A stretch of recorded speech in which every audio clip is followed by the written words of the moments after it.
Yeah, we are joined now by Lieutenant Governor joining us, Mr. Lieutenant Governor. Thank you for having me. I want to go through some of the upticks in what we are seeing. The Anti-Defamation League says that since October 7th, prevention unit is.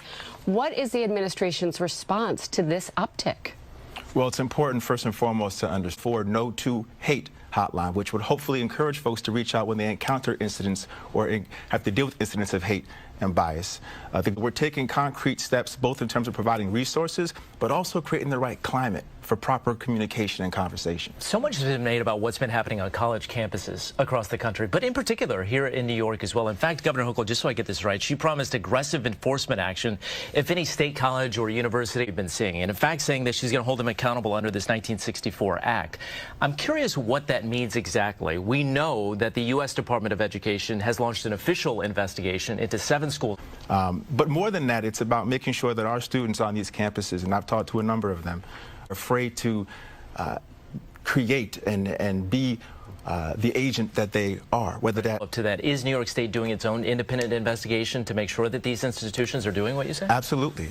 Specifically address the rise of anti-Semitism, which is deeply problematic in this moment. But it feels like we've been on this nightmare wheel for years now, since the pandemic, of just one group being the target after another, and it's into it, and really bring the humanity back into it. But has it worked? You know, how has the impact? Have you seen the impact? I appreciate the question, and yes, we are 1 in 5 young Americans right now don't believe the Holocaust existed or happened, right? So this comes back to education. Yeah. This comes back to truth.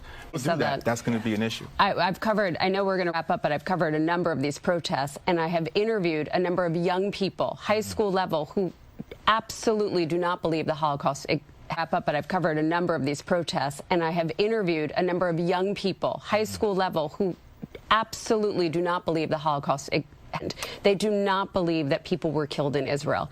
And so the foundation, the education, needs to start at a young age. And we wish you luck. We're all depending on it as people, not only in this country, but in New York. Thank you very much. And happy holidays. Yes, happy holidays. Enjoy. Thank you so much, Lieutenant Governor. Yes, 10 boys. You're a lot. It's a lot. 10 years I love them. Thank you, sir. Thanks so much.